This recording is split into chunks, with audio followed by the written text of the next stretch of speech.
ಪ್ರಕಾಶ್ ರೈ ನಾನು ಮಾತಾಡಬಾರ್ದು, is A big artist. ನಾವು ಎಲ್ಲ the whole world recognise him, maybe, I think so. But ನಮ್ಮ ಜೊತೆಗೆ ಅವ್ರು ಇಷ್ಟೆಲ್ಲ ಮಾಡಿದ್ರಲ್ಲ ಅಪ್ಪ, ಒಂದು ಗ್ರ್ಯಾಟಿಟ್ಯೂಡ್ ಇಲ್ಲ ರೀ ಅವ್ರಿಗೆ. ಜನರಲಿ ಪ್ರಕಾಶ್ ರೈ ಅವರು ಇವತ್ತು ಸಮಾಜದ ಆಗು ಹೋಗುಗಳಿಗೆಲ್ಲ ಪ್ರಶ್ನಿಸ್ತಾರೆ. ಜಸ್ಟ್ ಆಸ್ಕಿಂಗ್ ಅಂತ ಒಂದು ಹ್ಯಾಶ್ ಟ್ಯಾಗ್ ಮಾಡಿಬಿಟ್ಟು ರಾಜಕೀಯವಾಗಿ ಇಲ್ಲ ಸಾಮಾಜಿಕವಾಗಿ ಕೆಲವು ಪ್ರಶ್ನೆಗಳನ್ನ ಜಸ್ಟ್ ಆಸ್ಕಿಂಗ್ ಅಂತ ಮಾಡ್ತಾರೆ. ಸೊ ಇಲ್ಲಿ ಅವ್ರು ಜಸ್ಟ್ ಆಸ್ಕು ಕೂಡ ಮಾಡಿಲ್ಲ ನೀವು ಹೇಗಿದ್ದಾರೆ ಏನು ಅಂತ. ನಾನು ರೆಕಗ್ನೈಸೇ ಮಾಡಿಲ್ಲ ಅಂದರೆ ಹೆಂಗೆ? ಹೋಗಲಿ ಬಿಡಿ, ನಾನು ರೆಕಗ್ನೈಸ್ ಮಾಡೋದು ಬೇಡ. ಐ ಆಮ್ ನಥಿಂಗ್, ನಾನು ಯಾರೂ ಅಲ್ಲ ಬಿಡಿ. ಒಂದು ಕಂಡೋಲೆನ್ಸ್ ಬೇಡವಾ? ಯಾರ್ಯಾರೋ ಫಿಲಮ್ ಚೇಂಬರಿಗೆ ಫೋನ್ ಮಾಡಿ ಅಮ್ಮನ ನಂಬರ್ ಇಸ್ಕೊಂಡು ನನಗೆ ಫೋನ್ ಮಾಡಿದ್ದಾರೆ ಕಂಡೋಲೆನ್ಸ್. ನಂಗೆ ಅದೇ ಬೇಜಾರಾಗೋದು, ಅಷ್ಟೆಲ್ಲ ಕ್ಲೋಸ್ ಆಗಿದ್ಬಿಟ್ಟು ಅವರು. ಆಶ್ಚರ್ಯ ಆಗುತ್ತೆ, ನಿಜ ಆಶ್ಚರ್ಯ. Very sorry for that, very sorry for that. ಏನು ಇಂಟೆನ್ಷನ್ ಅವ್ರಿಗೆ ಗೊತ್ತಿಲ್ಲ ನಮಗೆ. ಆದರೂ ಏನು ಇಂಟೆನ್ಷನ್ನು ಬಿಡಿ, ಏನು ಇಂಟೆನ್ಷನ್ ಇರುತ್ತೆ? ಏನು ಇಂಟೆನ್ಷನ್ ಏನೋ ಆಯಿತು, ಅವ್ರ ಬೇಳೆ ಬೆಂತಲ್ಲ, ಆಯಿತು ಅಷ್ಟೇ ಇಂಟೆನ್ಷನ್, ಇನ್ನೇನು ಇಂಟೆನ್ಷನ್ ಇಲ್ಲ ಅಷ್ಟೇ.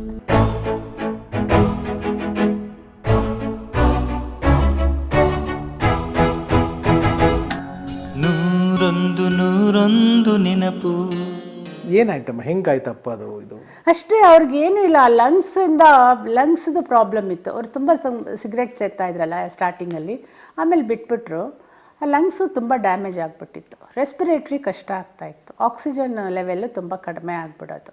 ಸೊ ಅವರು ಯಾವಾಗಲೂ ಅದು ಹಾಕ್ಕೋಬೇಕಾಗಿತ್ತು. ಹಾಸ್ಪಿಟ್ಲಲ್ಲಿ ಹೇಳಿದರು, ಅವರು ಹಾಕ್ಕೊಳ್ಲಿಲ್ಲ ಅಂದರೆ ಅಲ್ಲೇ ಹಾಸ್ಪಿಟ್ಲಲ್ಲೇನೂ ಆಗಲಿಲ್ಲ. ಅದು ಅಲ್ಲಿ ಒಂದು ನೈಟ್ ಏನಾಯಿತು, ಲಂಗ್ಸು ಚೋಕ್ ಆಗಿಬಿಟ್ಟು ಹಾರ್ಟ್ ಅಟ್ಯಾಕ್ ಆಯಿತು. ಮನೆಯಲ್ಲ, ಇಲ್ಲ, ಹಾಸ್ಪಿಟ್ಲಲ್ಲೇ. ಅದಾದಮೇಲೆ ಅವ್ರು ಕೋಮಾಗೆ ಹೋಗ್ಬಿಟ್ರು. ಕೋಮಾಗೆ ಹೋದಾಗ ಅವ್ರನ್ನ ರಿವೈವ್ ಮಾಡಿದ್ರು, ನಮ್ಮ ಮುಂದೆನೇ ಮಾಡಿದ್ರು. ಅದು ಶಾಕ್ ಎಲ್ಲ ಕೊಟ್ಟು ಎಲ್ಲ ಮಾಡಿದ್ರು. ಸ್ವಲ್ಪ ಹೊತ್ತು ಬರ್ತಾಯಿತ್ತು ಪ್ರಾಣ, ಆಮೇಲೆ ಇಲ್ಲ. 2-3 ದಿನ ಕೋಮಾದಲ್ಲಿದ್ದರು. ಡಾಕ್ಟ್ರು ಬರೋದೇ ಇಲ್ಲ ಅಂತಂದರು. ಆಮೇಲೆ ನೋಡಿದ್ರೆ ಬಂತು, ಹೀಗೆಯಿಂದ ಕಾನ್ಷಿಯಸ್. ಹಾಗೆ ಬರೋದು ಹೋಗೋದು. ಆ ಟ್ರೈಕ್ಯಾಸ್ಟಮಿ ಮಾಡಿಬಿಟ್ರು. ಟ್ರೈಕ್ಯಾಸ್ಟಮಿ ಮಾಡಿದ್ರೆ ಅದೇ ಕಣ್ಣೆಲ್ಲ ತೆಗಿಯೋರು ನೋಡೋರು ಏನೂ ಗೊತ್ತಾಗ್ತಾ ಇರಲಿಲ್ಲ.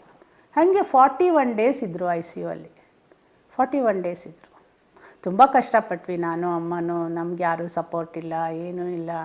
ತುಂಬ ಕಷ್ಟಪಟ್ವಿ ಫೈನಾನ್ಷಿಯಲಿ. ಡಾಕ್ಟ್ರದ್ದು ಇದು ಅದು ಎಲ್ಲ ಇತ್ತು ಅಲ್ವಾ. ಬಟ್ ಅಪ್ಪಂಗೆ ಗೊತ್ತಿರೋರು ಸುಮಾರು ಜನ ಸ್ವಲ್ಪ ಹೆಲ್ಪ್ ಮಾಡಿದ್ರು.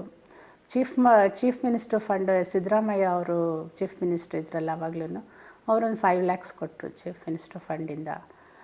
ಮತ್ತು ನಮ್ಮ ತಂದೆದು ತಮ್ಮ ಮೈಸೂರಲ್ಲಿ ಅದೇ ರಾಮಣ್ಣ ಅಂತ ಹೇಳಿದ್ನಲ್ಲ, ಅವ್ರ ವೈಫು ಸುಮಿತ್ರಾ, ಅವರು ಕಝನ್ನು ಅಮೇರಿಕಾಲಿದ್ದಾರೆ, ಕುಮಾರ್ ಅಂತ, ಅವರು ಡಾಕ್ಟ್ರು. ಪಾಪ ಅವ್ರ ಬ್ರದರ್ನ ಕಳಿಸಿ ದುಡ್ಡು ಕಳಿಸಿದ್ರು. ಹಾಗೆ ಯಾರ್ಯಾರು ಅವರಷ್ಟು ಅವರೇ ಎಷ್ಟಾಗುತ್ತೋ ಅಷ್ಟು ತಂದು ಕೊಟ್ಟರು. ಸೊ 16 lakhs ಆಯಿತು ಅಪ್ಪನಿಗೆ. ನನ್ನ ಹತ್ರ ಇದೆ, ಇನ್ನೂ ಇದೆ ಎಲ್ಲ. ಅಪ್ಪಂದು ಅಮ್ಮಂದು ಇಷ್ಟಿಷ್ಟಿದೆ. ಒಂದು ದೊಡ್ಡ ಫೈಲೇ ಮಾಡಿಟ್ಟಿದ್ದೀನಿ ನಾನು ಎಲ್ಲನೂ, ಹಾಸ್ಪಿಟಲ್ ಬಿಲ್ಸ್. 16 lakhs ಆಯಿತು. ಸೊ ಸರಸ್ವತಿ ಪೂಜೆ ದಿವಸ ನವರಾತ್ರಿ ದಿವಸನೇ ಅವರು. ಅದು ನಿಮಗೇನೋ ಒಂದು ಇದಾಯ್ತಂತಲ್ಲ, ನೀರು ಕುಡಿಯೋಕ್ಕೇನೋ ಹೌದು ಹೋಗಿದ್ದಾಗ? ಹೌದು. ನಾನು ಆವಾಗ ಅವರು ರೂಮಲ್ಲಿ ಮಲಗಿಸಿದ್ವಿ ಅಲ್ವಾ ಅವ್ರನ್ನ. ಕೆಳಗಡೆ ಒಂದು ರೂಮ್ ಇದೆ, ಅಲ್ಲಿ ಇಟ್ಟಿದ್ವಿ ಅಪ್ಪನ್ನ. ಅಟೆಂಡರ್ ಇದ್ದರು. ಸರಿ, ಎಲ್ಲ ಅವರು ಹೋಗಿ ಇದು ಮಾಡೋ ಅಷ್ಟಕ್ಕೇ 11 ನನಗೆ ಹೇಳಿದ್ರು. ನಾನು ಅಲ್ಲೇ ನಿಂತಿದ್ದೆ. ಅವ್ರಿಗೆ ಗೊತ್ತು ನಾನು ಬೇಗ ಮಲ್ಕೊಳ್ತೀನಿ ಅಂತ. ಕಂದ ಮಲ್ಕೊಳ್ಳಲ್ವಾ ನೀನು ಅಂತ ಮಾತಾಡಿದ್ರು. ಮಾತಾಡ್ತಾಯಿದ್ರು. ಅವತ್ತೇ ಡಿಸ್ಚಾರ್ಜ್ ಮಾಡ್ಕೊಂಡ್ಬಂದು. ಹೌದು. ಆಮೇಲೆ ಇನ್ನೂ ನೀವು ಮಲ್ಕೊಂಡೇ ಇಲ್ವಲ್ಲ, ನೀವು ಮಲ್ಕೊಂಡ್ಮೇಲೆ ತಾನೇ ನಾನು ಮಲ್ಕೊಳ್ಳೋದು ಅಂದೆ. ನನ್ನ ಬಾಯಲ್ಲಿ ಹೆಂಗಿದೆ ನೋಡಿ. I didn't mean that way, but ಆ ವರ್ಡ್ ಬಂತು.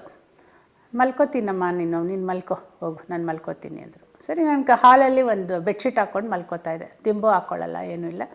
I use to sleep like that. Because ನಾನು ಅಷ್ಟು ಹಚ್ಕೊಂಡ್ಬಿಟ್ಟಿದೆ ನಮ್ಮ ತಂದೆ ಹುಷಾರಾಗೋ ತನಕ ನಾನು ಹಾಸಿಗೆ ಮೇಲೆ ಮಲ್ಕೊಳ್ಳಲ್ಲ, ಮಂಚದ ಮೇಲೆ ಮಲ್ಕೊಳ್ಳಲ್ಲ ಅಂತ ಒಂದು ಇದು ಮಾಡ್ಕೊಂಡಿದ್ದೆ. ಆಮೇಲೆ ಬಂದು ಮಲ್ಕೊಂಡೆ. ಆಮೇಲೆ 1:30 ಅಷ್ಟೊತ್ತಿಗೆ ಎಚ್ಚರ ಆಯಿತು. ಟೈಮ್ ನೋಡಿದ್ರೆ 1:30. ಹಾಲಲ್ಲೇ ಅಲ್ವಾ, ಅಲ್ಲೇ ಹಿಂಗೆ ಕ್ಲಾಕ್ ಇರುತ್ತಲ್ಲ. ಆಮೇಲೆ ಹೋಗಿ ರೂಮಲ್ಲಿ ನೋಡಿದ್ರೆ ಪಾಪ ಅವನ ಅಟೆಂಡರು ಮಲ್ಕೊಂಡಿದ್ದ. ಸರಿ, ಇವರು ನೋಡಿದ್ರೆ ಮಲ್ಕೊಂಡಿದ್ರು, ನಿದ್ದೆ ಮಾಡ್ತಾಯಿದ್ರು. ಸರಿ, ನಾನು ಅಡುಗೆ ಮನೆಗೆ ಹೋಗಿ ನೀರು ಕುಡಿದ್ಬಿಟ್ಟು ಪುನಃ ಏನೋ ಗೊತ್ತಿಲ್ಲ. ಈಗ ಅದು ರೂಮ್ ಸೇಮ್ ಕೆಳಗಡೆನೂ ಹಿಂಗೆ ಇರೋದು. ಅದು ರೂಮಲ್ಲಿ ಅಪ್ಪನ ಮಲಗಿಸಿದ್ದೀವಿ ಅಂದರೆ, ಈ ಕಡೆ ರೂಮಲ್ಲಿ ಅಮ್ಮ ಮಲ್ಕೊಂಡಿದ್ರು, ನಾನು ಹಿಂಗೆ ಹಾಲಲ್ಲಿ ಮಲ್ಕೊಂಡಿದ್ದೀನಿ. ಪುನಃ ಹೋಗಿ ನೋಡಿದ್ರೆ ಏನೋ ಮಾತಾಡೋಕ್ಕೆ ಲಿಪ್ಸು ಓಪನ್ ಆಗಿರುತ್ತಲ್ಲ, ಹಂಗೆ ಲಿಪ್ಸು ಓಪನ್ ಆಗಿತ್ತು. ಇವಾಗೇನೋ ಹೇಳುವಾಗ ನಾವು ಲಿಪ್ಸ್ ಓಪನ್ ಆಗುತ್ತಲ್ಲ, ಹಂಗೆ ಓಪನ್ ಆಗಿತ್ತು ಅಷ್ಟೇ. ಸ್ಟಿಲ್ ಆಗಿಬಿಟ್ಟಿದ್ರು. ನಾನು ಒಂದು ಸೆಕೆಂಡ್ ನನಗೆ ಗೊತ್ತಾಗಲಿಲ್ಲ, ಬಟ್ ಏನೋ ಅನ್ನಿಸ್ತು ನನಗೆ, ಏನೋ ಇದಾಗ್ತಾ ಇದೆಯಲ್ಲ ಏನು ಅಂತ ಹೋಗ್ಬಿಟ್ಟು ಅಮ್ಮನ್ನ ಎಬ್ಬರಿಸ್ದೆ. ಅಮ್ಮ ಪಾಪ ಎಕ್ಸ್ಪೆಕ್ಟ್ ಮಾಡ್ಕೊಂಡಿದ್ರು ಅನಿಸುತ್ತೆ. ಆಮೇಲೆ ಪಾಪ ಅವ್ರಿಗೆ ಎದ್ದೇಳೋಕ್ಕಾಗಲ್ಲ, ಎದ್ದು ಹಾಗೂ ಬಂದು ಮಾತಾಡ್ಸಿದ್ರು. ಏನಪ್ಪ ಅಂತ ಅಂದರು. ಅಷ್ಟೇ, ಏನಿಲ್ಲ. ಅಷ್ಟಕ್ಕೆ ಆ ಹುಡುಗನ ಎಬ್ಸಿದ್ವಿ ನಾನು, ಎದ್ದೇಳು ಅಂತ. ಅವ್ನು ಬೇಗ ಇದೆಲ್ಲ ಹಾಕಿ, ಇದು ಕಫ ಏನಾದರೂ ಬ್ಲಾಕ್ ಆಗಿದೆಯಾ ಅಂತ ಒಳಗಡೆಯಿಂದ ಇದೆಲ್ಲ ಹಾಕಿ ಅದೆಲ್ಲ ತೆಗಿಯೋಕ್ಕೆ ಎಲ್ಲ ಟ್ರೈ ಮಾಡ್ದ. ಏನೂ ಆಗಲಿಲ್ಲ. ಅಷ್ಟೆ. ಕಣ್ಣು ಡೊನೇಟ್ ಮಾಡಬೇಕು ಅಂತ ಹೇಳಿದರು. ನಾರಾಯಣ ನೇತ್ರಾಲಯಕ್ಕೆ ಫೋನ್ ಮಾಡಿ ಕಣ್ಣು ಡೊನೇಟ್ ಮಾಡಿದ್ರು. ಮತ್ತು ಬಾಡಿನ ರಾಮಯ್ಯ ಹಾಸ್ಪಿಟ್ಲಿಗೆ ಕೊಟ್ಟರು. ಆ ನಿರ್ಧಾರ ಯಾರ್ದಮ್ಮ? ದೇಹನ? ಅದು ಅವ್ರದ್ದೇನೆ. ಅಮ್ಮ ಅಪ್ಪ ಇಬ್ಬರೂ ಅದೇ ಮಾಡಿದರು, ನಾನು ಅದೇ ಮಾಡಿದ್ದೀನಿ. ಅಪ್ಪ ದೈಹಿಕವಾಗಿ ಇಲ್ಲ ಅನ್ನೋದಾದಮೇಲೆ ಜೀವನ, ಅಮ್ಮನಿಗೆ ನಿಮಗೆ ಎಷ್ಟೆಷ್ಟು ಸವಾಲುಗಳು ಬಂದವು? ತುಂಬ ಬಂತು. ತುಂಬ ಅಂದರೆ ವಿ ಕುಡಂಟ್ ಫೇಸ್ ಇಟ್. ಅಮ್ಮ ಪಾಪ ಫಸ್ಟ್ ಆಫ್ ಆಲ್ ಕುಗ್ಗೋಗ್ಬಿಟ್ಟಿದ್ರು ಬಿಕಾಸ್ ಆಫ್ ಅವ್ರ ಹೆಲ್ತ್ ಕ್ಯಾನ್ಸರಿಂದ. ಅದಾದಮೇಲೆ ಅಪ್ಪಂದಿದ್ದು. ಮತ್ತು we had lot of crisis. ನಮ್ಮದು ಈ ಮನೆ ಪತ್ರನ ಒಬ್ಬರು ಬಾಲಸುಬ್ರಹ್ಮಣ್ಯಂ ಅಂತ ಇದ್ದಾನಲ್ಲ, ಅವ್ರ ಹತ್ರ ಸಿಕ್ಕಾಕೊಂಡ್ಬಿಟ್ಟಿತ್ತು ಮನೆ ಪತ್ರ. ನಾನು ಮೇಲ್ಗಡೆ ಒಂದಿಷ್ಟು ಕಟ್ಕೊಂಡು ನಾವು ಮೇಲೆ ಶಿಫ್ಟಾಗಿ ಕೆಳಗಡೆ ಬಾಡಿಗೆ ಕೊಡೋಣ ಅಂತ ಡಿಸೈಡ್ ಮಾಡಿದ್ಮೇಲೆ ಪತ್ರ ತೊಗೊಂಡೋಗಿ ಬ್ಯಾಂಕಲ್ಲಿ ಇಟ್ಬಿಟ್ಟು ಲೋನ್ ತೊಗೊಳ್ಳೋಣ ಅಂತ ಹೋದರೆ ಪತ್ರ ಇಲ್ಲ ನಮ್ಮ ಹತ್ರ, ಒರಿಜಿನಲ್ ಪತ್ರ ಇಲ್ಲ. ವಿ ಅಪ್ಲೈಡ್ ಫಾರ್ ಡೂಪ್ಲಿಕೇಟ್ ಪತ್ರ. ಅಷ್ಟರಲ್ಲಿ ಏನಾಗಿತ್ತು ಅಂದರೆ 2014 I don't know why it is, ಮನೇನ ನನ್ನ ಹೆಸರಿಗೆ ವಿಲ್ ಮಾಡಿಬಿಟ್ರು. ಈ ಮನೇನ ಹಾಗೆ ವಾಲಂಟಿಯರ್ ಆಗಿ? ಹಾಂ, ಅಮ್ಮ ಹೋಗ್ಬಿಟ್ಟು ವಿಲ್ ಮಾಡಿಬಿಟ್ರು. ಅಮ್ಮ ಅಪ್ಪ ಇಬ್ಬರೂ ಇದು ಮಾಡಿದ್ರು. ಅಮ್ಮನೇ ನಮ್ಮ ಅಂಕಲ್ ಇಲ್ಲಿ ಒಬ್ಬರಿದ್ದಾರೆ ಅಂತ ಹೇಳಿದ್ನಲ್ಲ ಆಂಟಿ, ಅವ್ರ ಹಸ್ಬೆಂಡ್ನ ಕರ್ಕೊಂಡೋಗಿ ಅವರೇ ಎಲ್ಲ ಬರೆದು ವಿಲ್ ಮಾಡಿಸ್ಬಿಟ್ರು. ನಾನು ತುಂಬ ಕೋಪ ಮಾಡಿಕೊಂಡೆ ಅವತ್ತು. ಯಾಕೆ ನೀವು ಮಾಡ್ತಾ ಇರೋದು ನನ್ನ ಹೆಸರಿಗೆ? ನೀವು ಅದನ್ನೇ ನಾವು ಮಾಡಿರೋದು ಅಂದರು. ನಾವಿರೋ ತನಕ ನಮ್ಮದು, ನಾವು ಹೋದ್ಮೇಲೆ ನಿಂದು, ಹಾಗೆ ನಾವು ವಿಲ್ ಮಾಡಿರೋದು ಅಂತಂದರು. ಆಮೇಲೆ ತಂದುಬಿಟ್ಟು ಪತ್ರನ ನನ್ನ ಕೈಲಿ ಕೊಟ್ರಲ್ಲ, ನನಗೆ ಕೋಪ ಇದೆಲ್ಲ ಮಾಡಿರೋದು. ನಾನು ತೊಗೊಂಡೋಗ್ಬಿಟ್ಟು ನನ್ನ ರೂಮಲ್ಲಿ ಲೆಫ್ಟ್ ಇದೆಯಲ್ಲ ಅದರೊಳಗಡೆ ಸುಮ್ಮನೆ ಹಿಂಗೆ ಹಾಕ್ಬಿಟ್ಟೆ ಅಷ್ಟೇ. ನಾನು ಮುಟ್ಲೂ ಇಲ್ಲ ಅದನ್ನು, ಓದಲೂ ಇಲ್ಲ. ಓದೋ ಅಂತಂದ್ರೆ ನಾನು ಓದಲೂ ಇಲ್ಲ, ಮುಟ್ಲೂ ಇಲ್ಲ. ಅದಾದಮೇಲೆ ಅದೇ ಶಂಕರ ದಿಗ್ವಿಜಯದು ಪ್ರಾಜೆಕ್ಟ್ ಮಾಡಬೇಕು, ಅವರು ಏನೋ ಸ್ವಲ್ಪ ಲೇಟ್ ಮಾಡ್ತಾಯಿದ್ದಾರೆ ದುಡ್ಡು ಕೊಡೋದು ಅಂದ್ಬಿಟ್ಟು ಮನೆ ಪತ್ರ ತೊಗೊಂಡೋಗ್ಬಿಟ್ಟು ಇದು ಮಾಡಿಬಿಟ್ಟು ದುಡ್ಡು ತೊಗೊಳ್ಳೋಣ ಅಂತೇನೋ ಡಿಸೈಡ್ ಮಾಡಿದರು. ಆಮೇಲೆ ಅಮ್ಮ ಒಪ್ಕೊಂಡಿಲ್ಲ, ಬೇಡ, ಮೈಸೂರಲ್ಲಿ ಇದ್ದಿದ್ದು ಪ್ರಾಪರ್ಟಿ ಎಲ್ಲ ಹಾಗೆ ಹೊರಟೋಯ್ತು ಅಂತ ಹರಿಕೆ ಕುರಿ ಅಂತ ಮಾಡಿಬಿಟ್ಟು ಅದು ಇವರು ಪ್ರಕಾಶ್ ರಾಯ್ನ ಕಾಸ್ಟ್ ಮಾಡಿದ್ರು. ಬಿ ಸುರೇಶ ಅಂತ ಇದ್ದಾರಲ್ಲ, ಅವ್ರ ಅಪ್ಪನ ಜೊತೆ ಅಸಿಸ್ಟೆಂಟ್ ಡೈರೆಕ್ಟರ್ ಕೆಲಸ. ಅವತ್ತು ಅವ್ರ ಅಪ್ಪನ ಮೇಸ್ಟ್ರೆ ಅಂತ ಅನ್ನೋದು. Very such a nice lovely person. ಅವರು ಎಲ್ಲ ಭಾಳ ಫ್ರೆಂಡ್ಸ್. ಸುರೇಶಣ್ಣ ಇಸ್ ವೆರಿ ನೈಸ್ ಜೆಂಟ್ಲ್ಮನ್. ಹೌದು. ಬಟ್ ನಾನು ಯಾರನ್ನೂ ಕಾಂಟ್ಯಾಕ್ಟ್ ಇಲ್ಲ, ನಾನು ಮಾಡಲ್ಲ. ಬಿಕಾಸ್ ನಾನು ಹೇಳಿದ್ನಲ್ಲ ಮೊದಲಿಂದ ನನ್ನ ಶೈ ನೇಚರ್. ಅವ್ರು ಬಂದು ಮಾತಾಡ್ಸಿದ್ರು ನಾನು ಮಾತಾಡ್ತಾ ಇರಲಿಲ್ಲ. ಸುಮ್ಮನೆ ಏನೋ ಆನ್ಸರ್ ಟು ದ ಪಾಯಿಂಟ್ ಅಂದ್ಬಿಟ್ಟು ಅಷ್ಟೇ ಸುಮ್ಮನೆ ಆಗಿಬಿಡ್ತಾ ಇದೆ. ಇವಾಗ ನಿಮಗೆ ಫೈನಾನ್ಷಿಯಲಿ ಲಾಸ್ ಆಯಿತಾ ಪ್ರಾಫಿಟ್ ಆಯ್ತಮ್ಮ? ಹೋಯ್ತಲ್ಲ. ನಮ್ಮ ತೋಟ ಬರ್ಕೊಟ್ರು. ಕೆಂಗಣ್ಣ ಶೆಟ್ರು ಅಂತ ಇದ್ರು, ಅವರು ಡಿಸ್ಟ್ರಿಬ್ಯೂಟರು. ಅವ್ರಿಗೆ ಬರ್ಕೊಟ್ರು ತೋಟನ.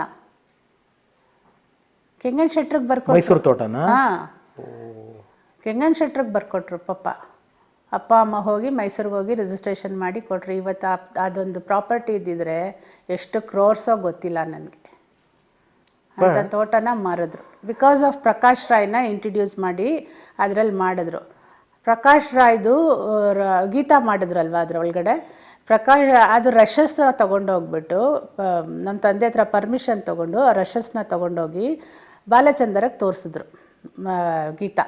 ಬಾಲಚಂದರ್ ಇವ್ರನ್ನ ನೋಡಿಬಿಟ್ಟು ಸರಿ ಅಂದ್ಬಿಟ್ಟು ಅಲ್ಲಿ ಇವ್ರಿಗೆ ಇದು ಮಾಡಿದ್ರು. ಸೊ ತಮಿಳಿಗೆ ಸೇತುವೆ ಆಗಿದೆ ಹರಕೆಯ ಕುರಿ. ಹೌದು. ಅದಾದಮೇಲೆ ಪ್ರಕಾಶ್ ರೈ, ನಾನು ಮಾತಾಡಬಾರ್ದು, ಈಸ್ ಎ ಬಿಗ್ ಆರ್ಟಿಸ್ಟ್. ನಾವು ಎಲ್ಲ the whole world recognise him, maybe, I think so. But ನಮ್ಮ ಜೊತೆಗೆ ಅವ್ರು ಇಷ್ಟೆಲ್ಲ ಮಾಡಿದ್ರಲ್ಲ ಅಪ್ಪ, ಒಂದು ಗ್ರ್ಯಾಟಿಟ್ಯೂಡ್ ಇಲ್ಲ ರೀ ಅವ್ರಿಗೆ. ಅಪ್ಪ ಹೋದಾಗ ಬಂದಿಲ್ಲ. ಒಂದು ಫೋನ್, ಅಟ್ಲೀಸ್ಟ್ ಒಂದು ಕಂಡೋಲೆನ್ಸ್ ಅಮ್ಮನಿಗೂ ಹೇಳಿಲ್ಲ. ಬಂದಿಲ್ಲ. ಅಲ್ಲಮ್ಮ, ಜನರಲಿ ಪ್ರಕಾಶ್ ರೈ ಅವರು ಇವತ್ತು ಸಮಾಜದ ಆಗುಹೋಗಳಿಗೆಲ್ಲ ಪ್ರಶ್ನಿಸ್ತಾರೆ. ಜಸ್ಟ್ ಆಸ್ಕಿಂಗ್ ಅಂತ ಒಂದು ಹ್ಯಾಶ್ ಟ್ಯಾಗ್ ಮಾಡಿಬಿಟ್ಟು ರಾಜಕೀಯವಾಗಿ ಇಲ್ಲ ಸಾಮಾಜಿಕವಾಗಿ ಕೆಲವು ಪ್ರಶ್ನೆಗಳನ್ನ ಜಸ್ಟ್ ಆಸ್ಕಿಂಗ್ ಅಂತ ಮಾಡ್ತಾರೆ. ಸೊ ಇಲ್ಲಿ ಅವ್ರು ಜಸ್ಟ್ ಆಸ್ಕು ಕೂಡ ಮಾಡಿಲ್ಲ ನೀವು ಹೇಗಿದ್ದಾರೆ ಏನು ಅಂತ. ಇವತ್ತು ತನಕ ಇಲ್ಲ. ಇನ್ಫ್ಯಾಕ್ಟ್ ಐ ಮೆಟ್ ಹಿಮ್ ಒಂದು ಇದರಲ್ಲಿ, ಯಾವುದೋ ಒಂದು ಇದರಲ್ಲಿ ನಮ್ಮ ಕ್ಲೈಂಟ್ ಮನೇಲಿ I met him. He didn't even recognise me. ನಿಮ್ಮ ನೋಡಿರೋದೇನು, ನಾನು ಹೇಳಿದ್ನಲ್ಲ, ನಾನು I use to work in Sadashivanagar ಪಾರ್ಲರಲ್ಲಿ ಅಂತ. ನಮ್ಮ ಮನೆ ಗೇಟ್ ಮುಂದೆ ನಿಂತಿರೋರು ನಾನು ಬರೋದಕ್ಕೆ ಕಾಯ್ಕೊಂಡು. ಅಲ್ಲಿರೋರೆಲ್ಲ ಪ್ರಕಾಶ್ ರಾಯ್ ನಿಂತಿದ್ದಾರೆ ಅಂತ ಎಲ್ಲ ಆಚೆ ಬಂದು ನಿಂತ್ಕೊಂಡು ನೋಡೋರು. ಆವಾಗ ಗುಡ್ಡದ ಭೂತ ಅಂತ ಒಂದು ಸೀರಿಯಲಲ್ಲಿ ಮಾಡೋರು. ನಮ್ಮ ನೇಬರ್ಸ್ ಎಲ್ಲ ನಿಂತ್ಕೊಂಡು ನೋಡೋರು ಪ್ರಕಾಶ್ ರಾಯ್ನ. ಅಷ್ಟು ಇದ್ದಾಗಿದ್ದವರು. ನೀವು ಇವಾಗ ನನ್ನ ನೋಡಿದ್ದೀರಾ, ಒಂದು 10 ವರ್ಷ ಆದಮೇಲೆ ನಾವು ರೆಕಗ್ನೈಸ್ ಮಾಡೋಕ್ಕಾಗಲ್ವಾ? ಅಷ್ಟೆಲ್ಲ ನಮ್ಮ ಜೊತೆ ಎಲ್ಲ ಮಾಡಿ ಅವ್ರು ಶೂಟಿಂಗ್ ಎಲ್ಲ ರಾತ್ರಿ ಎಲ್ಲ ಹೋಗಿ, ನಾನು ನನ್ನ ಫ್ರೆಂಡು, ಇವತ್ತು ನನ್ನ ಫ್ರೆಂಡ್ ಅನು ಅಂತ ಇದ್ದಾಳೆ, ಅವಳು ಮಾತಾಡ್ತಾ ಇದ್ಲು, ತುಂಬ ಇಷ್ಟ ಅವಳಿಗೆ ಶೂಟಿಂಗು ಅದು ಇದು ಅಂತೆಲ್ಲ. ಮತ್ತು ನಾವು ಹೇಳಿದ್ವಿ, ಓ ಪ್ರಕಾಶ್ ಇವೆಲ್ಲೋ ಹೋಗ್ಬಿಡ್ತೀರಾ ಅಂದರೆ, ಓ ಏನೂ ಇಲ್ಲಪ್ಪ ಎಲ್ಲೂ ಹೋಗಲ್ಲ ಹಾಗೆಲ್ಲ ಮಾತಾಡಿ ನಮ್ಮ ಜೊತೆ ಎಲ್ಲ ಆದಮೇಲೆ ನಾನು ರೆಕಗ್ನೈಸೇ ಮಾಡಿಲ್ಲ ಅಂದರೆ ಹೇಗೆ? ಹೋಗಲಿ ಬಿಡಿ, ನಾನು ರೆಕಗ್ನೈಸ್ ಮಾಡೋದು ಬೇಡ. ಐ ಆಮ್ ನಥಿಂಗ್, ನಾನು ಯಾರೂ ಅಲ್ಲ ಬಿಡಿ. ಒಂದು ಕಂಡೋಲೆನ್ಸ್ ಬೇಡವಾ? ನನಗೆ ಅರ್ಥನೇ ಆಗ್ತಿಲ್ಲ. ಅಮ್ಮ ಇದ್ದಾಗಲೂ ಅಮ್ಮಂಗೊಂದು ಮಾತು ಕಂಡೋಲೆನ್ಸ್ ಹೇಳಿಲ್ಲ ಅಂತಂದರೆ, ಅಮ್ಮ ಸತ್ತ ಮೇಲಾದರೂ ಒಂದು ಕಂಡೋಲೆನ್ಸ್ ಅವಾಗಲೂ ಇಲ್ಲ. ಇಲ್ಲ. ಯಾರ್ಯಾರೋ ಫಿಲಮ್ ಚೇಂಬರಿಗೆ ಫೋನ್ ಮಾಡಿ ಅಮ್ಮನ ನಂಬರ್ ಇಸ್ಕೊಂಡು ನನಗೆ ಫೋನ್ ಮಾಡಿದ್ದಾರೆ ಕಂಡೋಲೆನ್ಸ್. ನಂಗೆ ಅದೇ ಬೇಜಾರಾಗೋದು, ಅಷ್ಟೆಲ್ಲ ಕ್ಲೋಸ್ ಆಗಿದ್ಬಿಟ್ಟು ಅವರು. ನಿಜ ಆಶ್ಚರ್ಯ ಆಗುತ್ತೆ, ನಿಜ ಆಶ್ಚರ್ಯ. Very sorry for that, very sorry for that. ಏನು ಇಂಟೆನ್ಷನ್ ಅವ್ರಿಗೆ ಗೊತ್ತಿಲ್ಲ ನಮಗೆ. ಆದರೂ ಏನು ಇಂಟೆನ್ಷನ್ನು ಬಿಡಿ, ಏನು ಇಂಟೆನ್ಷನ್ ಇರುತ್ತೆ? ಏನು ಇಂಟೆನ್ಷನ್ ಏನೋ ಆಯಿತು, ಅವ್ರ ಬೇಳೆ ಬೆಂತಲ್ಲ ಆಯಿತು ಅಷ್ಟೇ ಇಂಟೆನ್ಷನ್, ಇನ್ನೇನು ಇಂಟೆನ್ಷನ್ ಇಲ್ಲ ಅಷ್ಟೇ. ಈ ಚಾಲೆಂಜಸ್ಗಳೆಲ್ಲ ಫೇಸ್ ಮಾಡ್ಕೊಂಬಂದ್ರಿ ಮ್ಯಾಮ್. ಅಪ್ಪಂದು ಇನ್ನೊಂದು ಸಿನಿಮಾದಿದೆ, ಮಾತಾಡ್ಬಿಟ್ಟು ನಾನು ಮುಂದಿನ ಪ್ರಶ್ನೆಗೆ ಹೋಗ್ತೀನಿ. ಮಲೆಯ ಮಾರುತ, ವಿಷ್ಣುವರ್ಧನ್ ಸರ್ನ ಒಂದು ಅಪರೂಪದ ಪಾತ್ರದಲ್ಲಿ ಅಪ್ಪ ಚಿತ್ರಿಸಿದರು. ಒಬ್ಬ ಸಂಗೀತಗಾರನ ಪಾತ್ರ. And if I am not wrong, ಆ ಸಿನಿಮಾ ಮುಹೂರ್ತಕ್ಕೆ ಅಣ್ಣವ್ರನ್ನ ಕರೆಸಿದ್ದಾರೆ. ಚೌಡಯ್ಯ ಮೆಮೋರಿಯಲ್ಲೆಲ್ಲ ಪೂಜೆ ಆಗಿದ್ದು ಅಂತ ಕಾಣುತ್ತೆ. ಹೌದು. ಸೊ ವಿಷ್ಣು ಸರ್ ಅಣ್ಣವ್ರನ್ನ ಸೇರಿಸಿದಂಥ ಒಂದು ಪೂಜೆಯಲ್ಲಿ ಸೇರಿಸಿದಂಥ ಒಂದು ಸಿನಿಮಾ ಆಗಿತ್ತು.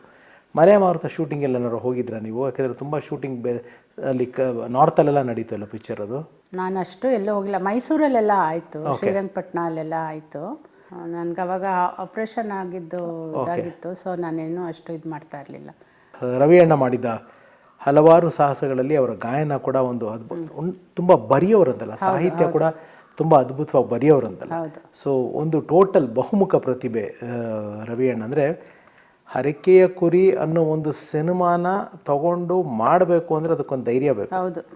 ಇವತ್ತು ಯಾರೂ ಕೂಡ, ನೀವು ಆಗಲೇ ಹೇಳಿದ್ರಿ, ಇವಾಗ ರವಿ ಅಣ್ಣ ಮಾಡಿದ್ದು ಸಿನಿಮಾ ಅರ್ಧಕ್ಕೆ ನಿಲ್ತು, ಮುಗಿಸೋದಕ್ಕೆ ಯಾರು ಬರೋಲ್ಲ, because it's an artistic film ಅಂತ. ಹರಕೆಯ ಕುರಿ ಕೂಡ ಅಂಥದ್ದೇ. ಅಂದರೆ ಒಂದು ಪ್ರಯೋಗಾತ್ಮಕ ಚಿತ್ರ. ಇವತ್ತೇನು ಕಂಟೆಂಟ್ ಓರಿಯೆಂಟೆಡ್ ಸಿನಿಮಾ ಅಂತೀವಿ ಅದನ್ನು ಅವರು ಅವತ್ತು ಮಾಡಿದರು. ಹೌದು. ಅದು ಏನು ಅಂದರೆ ಇವಾಗ ಹೇಳ್ತಾರಲ್ಲ, only for intelligent people should watch ಅಂತ, ಬುದ್ಧಿಜೀವಿ, ಆ ಥರ ಪಿಕ್ಚರ್. ಅದು ಅರ್ಥ ಆಗ್ತಾ ಇರಲಿಲ್ಲ. ಅದು ಜನಸಾಮಾನ್ಯರಿಗೆ ಬೇರೆ ಥರ ಏನು ಎಂಟರ್ಟೈನ್ಮೆಂಟ್ ಇಲ್ಲ, ಏನೂ ಇಲ್ಲ, ಅದು ಅರ್ಥ ಆಗೋದಿಲ್ಲ. ಸೊ ಅದರಿಂದ ಅದು ಫೇಲ್ಯೂರ್ ಆಯಿತು ಪಿಕ್ಚರು.